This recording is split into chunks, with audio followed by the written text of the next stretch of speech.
آپ فرماتے پھر حضرت امام حسین کی ولادت سن 4 ہجری میں ہوئی. کب ہوئی؟ سن 4 ہجری شعبان المعظم میں امام حسین رضی اللہ تعالیٰ عنہ کی ولادت ہوئی.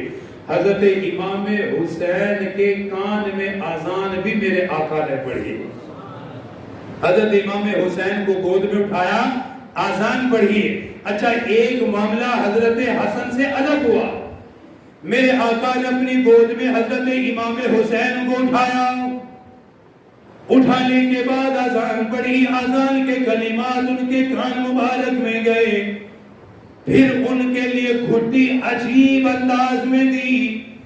حضرت امام حسین کے دونوں ہونٹوں کو اٹھایا.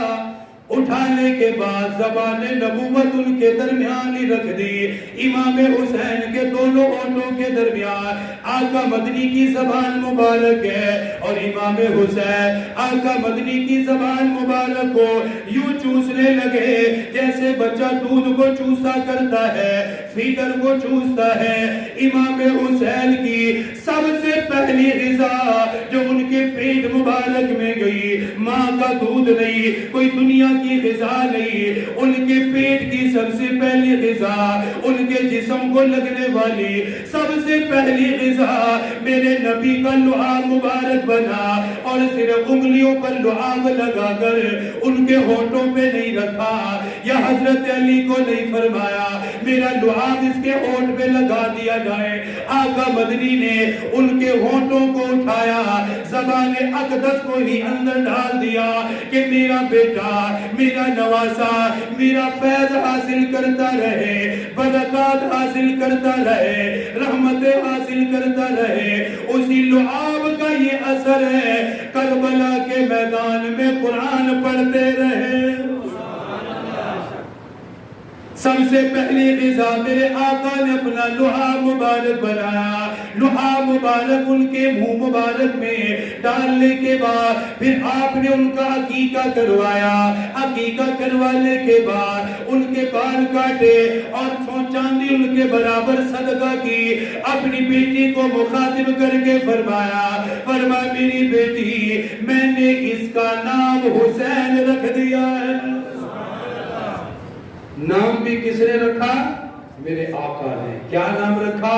فرمایا میرے اس بیٹے کا نام حسین ہے. اور جو نام میرے آقا نے عطا فرمایا ہو اسے کون مٹا سکتا ہے؟ اسے مٹانے والے تو مٹ سکتے ہیں مگر وہ نام نہیں مٹ سکتا. نام بھی باقی ہے، نام والا بھی باقی ہے، نام بھی باقی ہے، نام والے کا ذکر بھی باقی ہے. مقابلے میں آنے والا نام بھی مردہ ہے، کام بھی. اس لیے کہتے ہیں کہ ایک پل کی تھی بس حکومت یزید کی. ایک پل کی تھی بس حکومت یزید کی. صدیاں حسین کی ہیں، زمانہ حسین کا ہے. اس کی حکومت ایک پل تھی، کچھ دن کے لیے تھی، مر گیا، ختم ہو گیا. قیامت تک کے لیے لوگوں کی بددعائیں اور نفرتوں کا مستحق بنا. امام حسین شہید ہو کر بھی زندہ رہا، آج بھی ہے اور قیامت تک زندہ. اہل بیت رسول کے مبارک ذکر پر 10 محرم الحرام بروز منگل انشاءاللہ اس مسجد میں محفل کا انعقاد ہے. انشاءاللہ کس دن ہے؟